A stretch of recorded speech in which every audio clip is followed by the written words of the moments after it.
Now we are facing a geopolitical crisis, and if we must choose between the U.S. and Denmark right here, right now, so we will choose Denmark. We have a big relationship between Canada and Denmark. Amongst other things, we share a border, a maritime border of 3,000 kilometers. The future of Greenland and Denmark decided solely by the people of Denmark. In Greenland, we know that. I really appreciate your strong support. I think we are both very into securing the Arctic region, and together with other NATO allies, we can secure the region. Canada and Denmark have just sealed a political pact that slams the door on U.S. control over Greenland.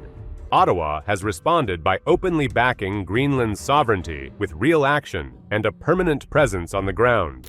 No American you have been at a colony in so many years. We are not ready to be a colonized again. That decision has now set off a chain reaction across NATO, Arctic security, and global alliances, reshaping who actually controls the High North. That's some Greenlanders there reacting to Donald Trump's increasing rhetoric that the U.S. needs to acquire the Arctic island for security purposes. For decades, Arctic geopolitics ran on an unwritten rule that no one dared to break. The United States dominated the region militarily, allies deferred quietly, and Greenland existed in a carefully managed balance. Danish territory, American bases, NATO coordination, and no open challenges to sovereignty. That system worked precisely because it stayed invisible. No one talked about ownership, no one threatened borders, no one forced allies to choose. This was not a dispute with Russia or China. This was a NATO power threatening the territory of another NATO member. That single shift detonated the old order because it destroyed the assumption that American leadership was automatically protective rather than coercive. Greenland is a decision for Greenland and for Denmark exclusively. It's their decision. Canada understood the danger immediately. If threats against Greenland were normalized, then no Arctic border was truly secure. Not Denmark's, not Greenland's, and not Canada's own northern sovereignty, stretching across nearly 40% of its landmass. The moment the United States framed Allied territory as negotiable, every Arctic nation had to reassess whether silence was still safety or whether silence had become a risk. Why we cooperate culturally, why we cooperate economically, and why we cooperate in security. I don't have a lot to add. I totally agree with you. We are very close allies and friends. I would like to thank you for your work within the Coalition of the Willing. That is why Ottawa did not issue a carefully worded statement or call for quiet dialogue. It moved. By committing to open a Canadian consulate in Nuuk, Greenland's capital of roughly 20,000 people, Canada transformed the crisis from rhetoric into reality. A consulate is not symbolism. It is diplomats, security coordination, intelligence sharing, and permanent presence. It is Canada planting institutional weight inside Greenland at the exact moment Washington was testing how far pressure could go. The strategically important Danish region that President Trump has coveted for years. His repeated threats to take over the island have prompted warnings that such a move could lead to the breakup of NATO. As Danes worried that their kingdom is about to be shrunk by a Trumpian heist. This was the red line. Once Canada embedded itself on the island, Greenland stopped being a U.S.-managed security space and became a shared sovereignty zone backed by another G7 power. The move signaled to Denmark, to Europe, and to NATO that Ottawa was prepared to absorb political cost to stop annexation logic from spreading northward. They're hoping that quiet diplomacy will neutralize the threat to annex Greenland. Denmark is backed by NATO allies who believe in the sanctity of Greenlandic sovereignty. They fear the president has been emboldened by his Venezuelan operation and will pull the trigger. And the effect was immediate. What had been framed in Washington as a bilateral issue suddenly turned multilateral. Denmark was no longer standing alone. Greenland was no longer isolated.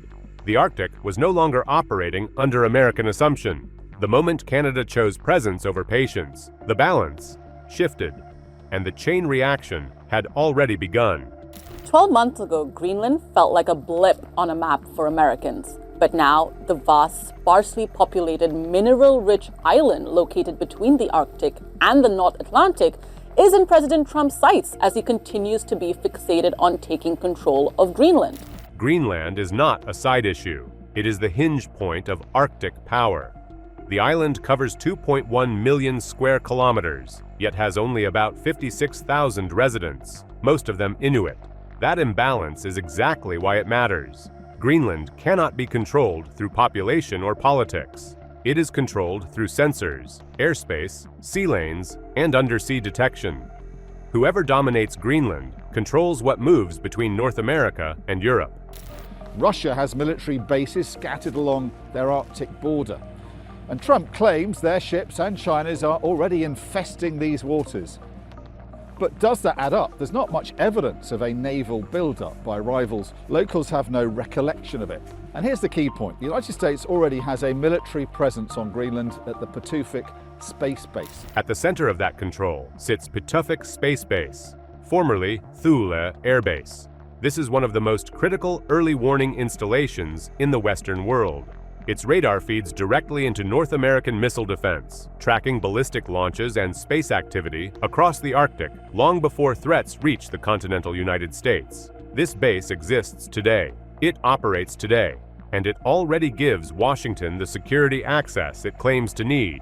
This island was colonized by Denmark more than 300 years ago. It's now a semi-autonomous territory, self-governing on its internal affairs, but still economically dependent on Denmark, and Denmark's in charge of its foreign policy and defense matters. That is the contradiction. Nothing in Greenland blocks U.S. military operations.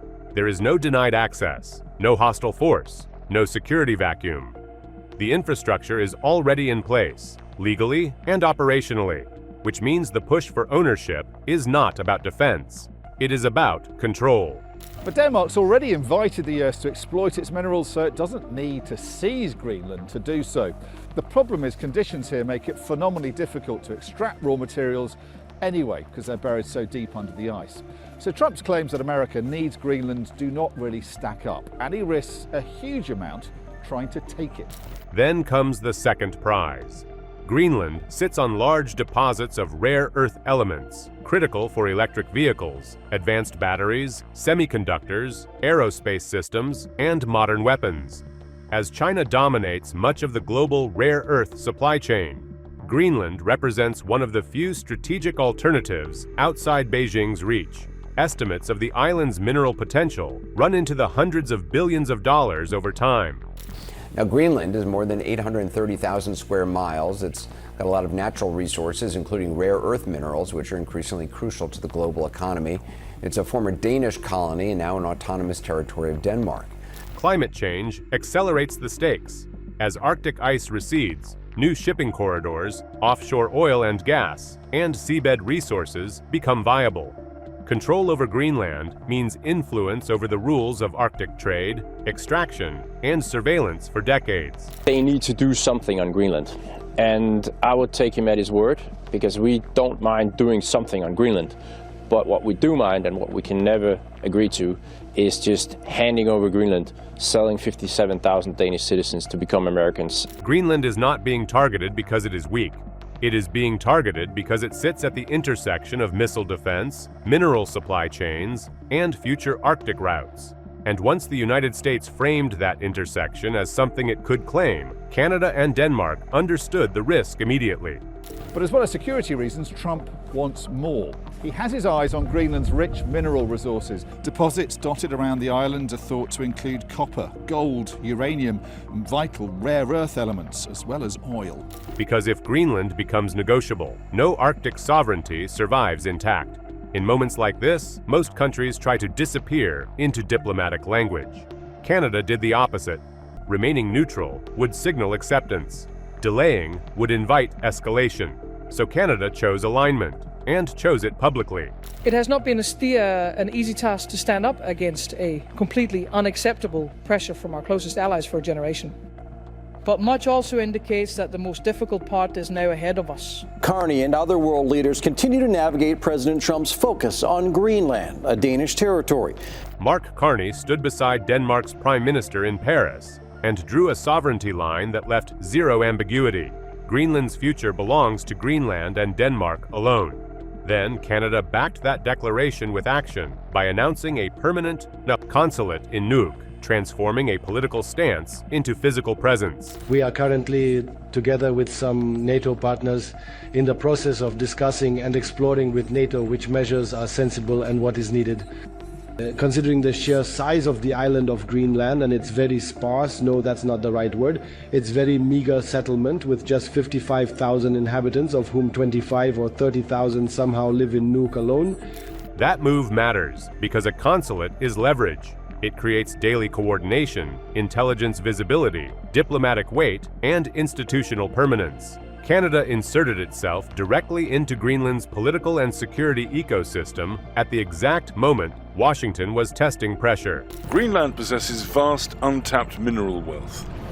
Its strategic importance grows daily as the Arctic ice melts, creating maritime passageways across the top of the globe. For decades, Canada and Denmark accommodated U.S. leadership in the Arctic. That assumption collapsed when American pressure targeted Allied sovereignty. Canada's move shifted the balance immediately. Denmark gained a G7 partner on the ground, Greenland gained wider backing, and Washington lost control of the narrative. Europe responded in unison, with 7 major powers publicly affirming Greenland's sovereignty. So basically the arguments that are used are all on a factually wrong basis. So it seems more or less to be an ego trip coming from the president, that he just wants to be the first president in 100 years to enlarge American territory. The stakes escalated fast. Denmark warned that forced acquisition would strike at NATO's foundation as Germany expanded Arctic deployments and Nordic coordination tightened. U.S. military power remained dominant, yet political leverage eroded. Analysts made the risk explicit.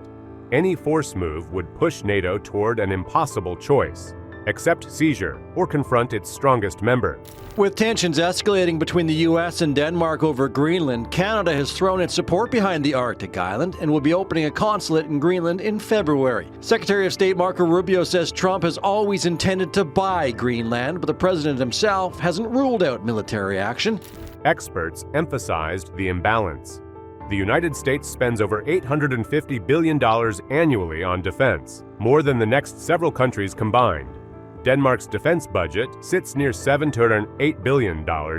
Even a unified European response would struggle to match American force projection in the Arctic on short notice. And what I'm doing, and with the US and Canada and all our allies in Europe, is to make sure that we not only concentrate about Greenland. This is an issue about the High North. This is an issue about the Arctic territory. Let's not be naive. That reality reshaped the strategy. Rather than threatening confrontation, allies pivoted toward denial and containment. The goal shifted from stopping the United States militarily to making unilateral action politically and operationally radioactive. Every move toward Greenland would trigger visible Allied presence, surveillance, coordination, and diplomatic escalation. $4.2 billion to boost Greenland's security, with ice-breaking patrol vessels and advanced drones. This commitment, though, is apparently insufficient for President Trump. Power relies on predictability. Once allies made clear that pressure would generate unity rather than compliance, the cost-benefit equation flipped. The threat of force stopped functioning as leverage and started functioning as a liability. We're a people according to international law with the right to self-determination, and that's the first thing that all nations, including the U.S., needs to understand. The Arctic transformed again. Greenland became surrounded by Allied coordination rather than isolated by fear. NATO cohesion stopped depending on Washington's restraint and started depending on Allied alignment. And the crisis moved from, can the U.S. take Greenland, to, can the U.S. afford the fallout if it tries?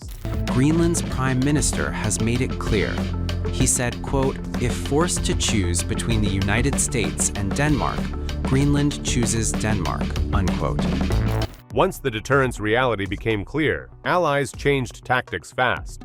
The focus shifted from troops to total visibility. Greenland's size makes occupation inefficient.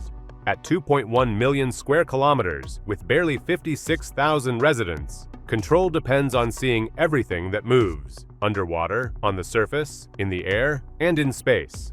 European defense planners pivoted toward a surveillance-first model designed to eliminate surprise and constrain unilateral action. Prime Minister Mette Frederiksen said it has not been easy to stand up to what she called completely unacceptable pressure from Denmark's closest ally, the United States. And that one cannot simply purchase another people, and it's fundamentally about small nations not having to live in fear of larger ones. Germany, the United Kingdom, and France began discussing a joint Arctic surveillance framework often described as Arctic Sentry. The concept centers on persistent monitoring rather than deployment mass. Maritime patrol aircraft, such as the P-8 Poseidon, naval patrols, satellite tracking, undersea sensors, and regular port visits, form the backbone of the approach. About new Arctic pathways opening up, Russia's presence, China's presence in that hemisphere, that's an American concern. So America's right, it can build up that security infrastructure, but that's for the American gain. Germany confirmed expanded activity in the region, including naval deployments, Arctic exercises, and surveillance flights tied directly to Greenland and the North Atlantic. Canadian and Nordic forces already operate in adjacent zones, tightening coverage across the GIUK gap, the Greenland-Iceland-UK corridor that controls access between the Arctic and the Atlantic. We come together, we stay together, and we go together. We want dialogue and we want to cooperate. We are not looking for conflict, but the message we want to convey is very clear. Greenland is not for sale. Surveillance rewrites the power balance. With constant monitoring, every move around Greenland becomes visible in real time, triggering automatic alliance responses and immediate political costs. Control shifts from raw force to collective consequence, turning the Arctic into a fully lit space where unilateral escalation brings instant exposure and rising fallout. NATO must protect and defend Greenland just as much as any other millimeter of NATO's territory. And this security guarantee is the very best defense against China or Russia as a potential threat in the Arctic. Dear Greenlanders, you must know that we stand united. Greenland sits at the heart of the GIUK gap, the Greenland-Iceland-UK corridor that controls movement between the Arctic and the Atlantic and underpins every modern NATO war plan. Russian submarines must pass through it, Western reinforcements depend on it, and Greenland anchors the Northern Gate, which is why surveillance and naval activity concentrate there. It was unimaginable just a few years ago. It's the most significant challenge NATO's ever encountered. Ottawa grasped that immediately. Canada's Arctic spans nearly 4 million square kilometers, much of it Inuit territory. Standing aside would signal that Indigenous sovereignty bends under pressure. Standing with Greenland sends the opposite message. Arctic legitimacy now carries as much weight as military capability. Greenlandic Prime Minister Jens Frederik Nielsen said the Arctic territory is now facing a full-blown geopolitical crisis. Trump has openly floated the idea of buying or even annexing Greenland for years. As pressure mounted in the Arctic, Canada widened its strategic hedge. Rising U.S.-China tension and Washington's moves on Venezuelan oil sharpened concerns about economic unpredictability. Greenland accelerated a broader calculation. Diversification reduces exposure when security risk spikes elsewhere. Trump, if you're watching this, we don't like you. Don't come to Greenland. Don't buy Greenland. It's not for sale. It's not for sale. Greenland is not for sale. Greenland becomes the place where American power meets its limits, enforced by allies who decided coordination beats compliance and presence beats patience.